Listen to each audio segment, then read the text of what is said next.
नमस्ते प्यारे विद्यार्थियों, आप सबको किशनलाल मैथ यूट्यूब चैनल में आप सबका हार्दिक स्वागत है और अभिनंदन। मैं लेकर आया हूं आपके लिए सामान्य गणित, जो बहुत ही आसान तरीके से, तो अपन पिछले वीडियो के अंदर मसब पढ़ रहे थे और मसब के मैंने दो संख्याओं का मसब ज्ञात करना आपको सिखाया। आज आपके लिए मैं लेकर आया हूं तीन संख्याओं का आप मसब कैसे ज्ञात करोगे। तो आपके सामने उदाहरण आया है 15, 25 व 45 का मसब, 10, 20 व 50 का मसब ज्ञात करना है आपको। अपन अभाज्य गुणनखंड विधि द्वारा मसब ज्ञात कर रहे थे, तो आज अपन तीन संख्याओं का मसब ज्ञात करेंगे। कल मैं आपको सिखाऊंगा भाग विधि से मसब कैसे ज्ञात किया जाता है। तो मसब का मैंने सबसे पहले पूरा नाम भी बता चुका हूं कि मसब का पूरा नाम महत्तम समापवर्तक। अब देखिए, आपका जो आज का जो अपन पहला उदाहरण हल करने जा रहे हैं, किस विधि से हल करेंगे? अभाज्य गुणनखंड द्वारा। अभाज्य गुणनखंड द्वारा अपन इस उदाहरण को हल करेंगे। तो सबसे पहले कल मैंने बताया था कि मसब के अंदर जब भी अभाज्य आप गुणनखंड करते हो, तो अभाज्य गुणनखंड करते समय आपको ध्यान रखना है कि मसब के अंदर जितनी संख्याओं का हो, जैसे कि दो संख्याओं का कल कर रहे थे तो अपन दो अभाज्य गुणनखंड के चिन्ह बढ़ा रहे थे। आज अपन कितनी संख्याओं का कर रहे हैं? तीन संख्याओं का अभाज्य गुणनखंड कर रहे हैं। तीन संख्याओं का अपन मसब कर रहे हैं, तो इसके तीन अभाज्य गुणनखंड के चिन्ह बनाने पड़ेंगे। आपको कितने बनाने पड़ेंगे? तीन। अब देखिए, नंबर एक, फर्स्ट नंबर पे अगर बात की जाए तो आपको पहला अभाज्य गुणनखंड का चिन्ह, नंबर दो पे दूसरा अभाज्य गुणनखंड का चिन्ह, और नंबर तीन पे आपको तीसरा अभाज्य गुणनखंड का पहले चिन्ह बनाना है। बस आपको बिल्कुल क्रम से चलना है। अगर गणित सीखना है तो बिल्कुल क्रम से और धैर्य के साथ पढ़ना पड़ेगा, तभी आप गणित सीख पाओगे। गणित के अंदर बेसिक जानकारी अपन को पूरी आनी चाहिए। उससे पहले आप मेरे किशनलाल मैथ यूट्यूब चैनल पर जाइए और वहां जाके देखना, मैंने सामान्य गणित के बारे में बहुत सारे वीडियो लगा के रखे हैं। तो अगर मेरे वीडियो अच्छे लगे तो मेरे चैनल को सब्सक्राइब करना और आगे भी शेयर करते रहना। अब देखिए, आप क्या करना है कि पहली संख्या, कितना उदाहरण 15, तो पहले अभाज्य गुणनखंड के चिन्ह के अंदर 15 को बिठाना है। दूसरे के अंदर कितने बिठाएंगे? 25, और तीसरे के अंदर कौन सा बिठाएंगे? 45। सबसे पहले तो आपको यह काम करना है। अब देखिए, अगला देखिए, सबसे पहले आपको पहला अभाज्य गुणनखंड करेंगे। दो का भाग क्या जा रहा है इसके अंदर? दो का नहीं जा रहा है, तीन का जा रहा है। कितनी बार जा रहा है? 5 बार जा रहा है। और फिर से किसका जा रहा है? 5 का भाग 5 में एक बार। पहला अभाज्य गुणनखंड अपना कंप्लीट हो गया है। अब दूसरा करेंगे। अब देखो, 25 में न तो 2 का जा रहा है न 3 का जा रहा है, किसका जाएगा? 5 का भाग जाएगा। कितनी बार जाएगा? 5 पंजे 25, और फिर से 5 का भाग 5 में एक बार। अब देखिए, इसमें 45 में देखिए 2 का भाग तो नहीं जा रहा है। आप ऐसे मत करना कि सीधे 5 दिख रहा है और 5 का भाग जाएगा, नहीं।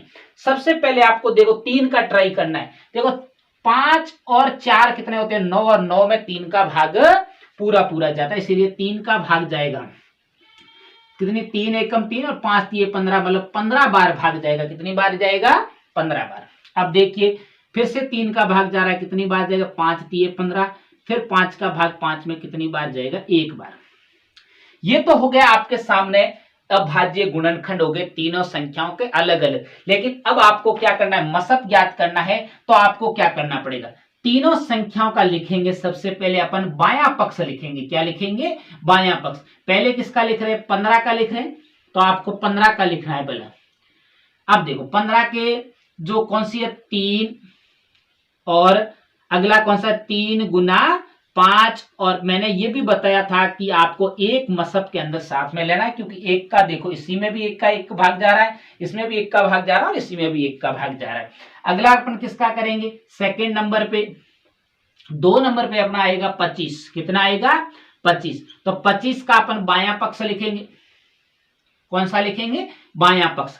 कौन सा है? 5 गुना 5 गुना 1। अब देखो थर्ड नंबर पे अपन करेंगे तीसरा देखिए क्या है? 45। क्या है? 45। 45 का अगर बात की जाए तो अपन इसका भी क्या लिखेंगे? बायां पक्ष लिखेंगे। बाएं पक्ष में संख्या है 3 गुना 5 गुना 1। ये लो, अभी अपन ने बाएं पक्ष में जितनी तीनों अभाज्य गुणनखंडों की संख्याएं थी वो सारी अपन ने लिख ली। अब अपन को क्या चाहिए, मसब चाहिए। तो अपन को लिखना पड़ेगा कि 15, 25 व 45 का मसब। अब देखो कैसे इसका हल करेंगे।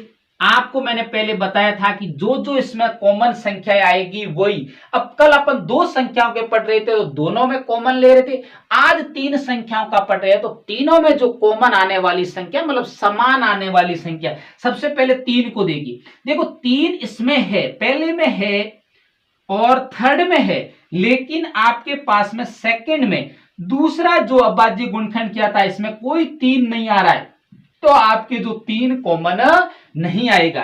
अब देखिए अगले में, देखिए वापस 5, देखो 5 इसमें है, फर्स्ट में है, सेकंड में है और देखो थर्ड में भी पड़ा है। इसका मतलब ये हुआ कि पहला जो अपना लसब का है वो तीनों संख्याओं के अंदर कौन कॉमन आ रहा है, 5 कॉमन आ रहा है। देखो कौन सा कॉमन आ रहा है, 5 कॉमन आ रहा है। अब देखो उसके बाद में और कोई, और देखो डबल, इसमें तो 2 5 है लेकिन इसमें 2 5 नहीं, इसमें भी नहीं है।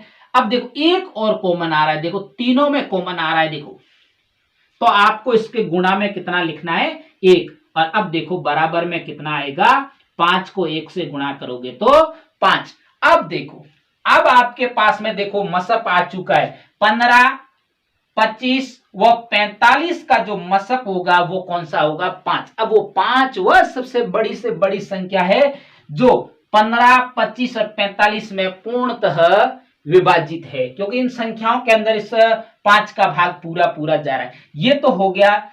अगला आपके सामने उदाहरण है 10, 20 व 50 का मसक ज्ञात कीजिए। आपको वही का तरीका अपनाना है, अभाज्य गुणनखंड, अभाज्य गुणनखंड द्वारा। अब देखो अभाज्य गुणनखंड द्वारा अपन मसब ज्ञात करेंगे, तो इसमें भी तीन संख्याएं आपके साथ, अगर 4 संख्याएं दी हुई हो तो आपको 4 अभाज्य गुणनखंड का चिन्ह बनाना है और चारों में जो कॉमन आ रही है वो लेना है। तो सबसे पहले फर्स्ट देखिए अपन को पहला अभाज्य गुणनखंड का चिन्ह, दूसरे नंबर पे सेकंड अभाज्य गुणनखंड का चिन्ह और तीसरे नंबर पे आपका अगला अभाज्य गुणनखंड। तीनों अभाज्य गुणनखंड का चिन्ह बना दिया। अब आपको क्या करना है, पहले में पहले का उदाहरण बिठाना है दायां पक्ष के अंदर, दूसरे में दूसरे का बिठाना है और तीसरे में तीसरे का उदाहरण बिठाना है अपन को। अब आपको क्या करना है, तीनों अभाज्य गुणनखंड को हल करना है। तो अभाज्य संख्याओं का भाग देंगे, 2 का भाग 10 में जा रहा है 5 बार और फिर 5 में 5 का भाग 1 बार। पहला कंप्लीट हो गया। दूसरा देखो फिर से 2 का भाग जा रहा है, कितनी बार जाएगा, 10 बार। वापस 2 का भाग जा रहा है कितनी बार, 5 बार और फिर से 5 का भाग 5 में 1 बार। और वापस अगला 50 में देखिए 2 का भाग जा रहा है 25 बार और फिर किसका जा रहा है 5 का भाग 5 बार और 5 में 5 का भाग 1 बार। समझ में आ रही है ना मेरी बातें, ध्यान से देखना, क्योंकि अभाज्य गुणनखंड मैंने बहुत सारे करा के रखे। आप वो भी मेरे किशनलाल मैथ यूट्यूब चैनल पर आप जाना और वहां जाके देखना, मैंने अभाज्य गुणनखंड अभाज्य संख्या सारी करवा के रखी है और भाजकता के नियम भी करवा के रखे, वहां जाके देख के आप सीखना। अब देखिए अब आपको तीनों का अलग अलग लिखना है। फर्स्ट किसका है, 10 का। अब देखो 10 का बायां पक्ष कौन सा है, 2 गुना 5 गुना 1 इधर से ले लेंगे, 1 ये हो गया। अब देखो सेकंड के अंदर भी आपको क्या लेना है, 20 का। किसका लेना है, 20 का कौन सा है बायां पक्ष, 2 गुना 5 गुना 1। और अगला जो थर्ड है उसका भी बायां पक्ष लेंगे। थर्ड का जो बायां पक्ष है किसका है, 50 का। तो अपन लिखेंगे 50 का कौन सा है, 2 गुना 5 गुना 5 गुना 1 हो गया ना, 2 गुना 5 गुना 5 गुना 1। अब अपन को क्या करना है, अपन को तो मसब चाहिए इसका, तो अपन लिखेंगे 10, 20 व 50 का मसब, 50 का मसब।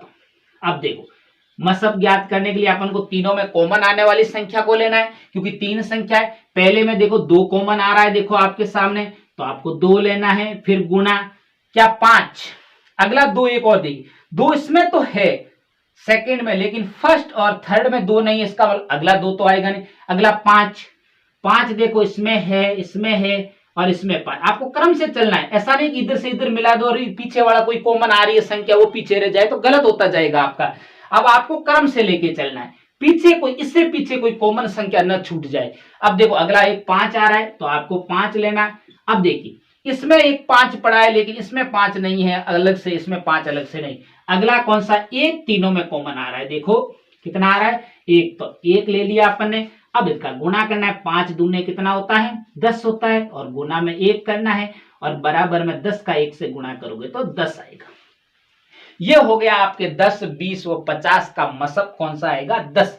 10 एक ऐसी संख्या है जो 10 के अंदर भी पूरा पूरा भाग जाता है, 20 में और 50 में भी पूरा पूरा भाग जाए। तो ये आज आपके मैंने 3 संख्याओं के मसब करवा दिए। कल मैं आपको भाग विधि से मसब करना सिखाऊंगा कि भाग विधि से कैसे मसब किया जाता है। उसके बाद में अपन भिन्नों के भी मसब ज्ञात करने की कोशिश करेंगे। तब तक मेरे Kishan Lal math YouTube channel पर आप बने रहें। नमस्ते।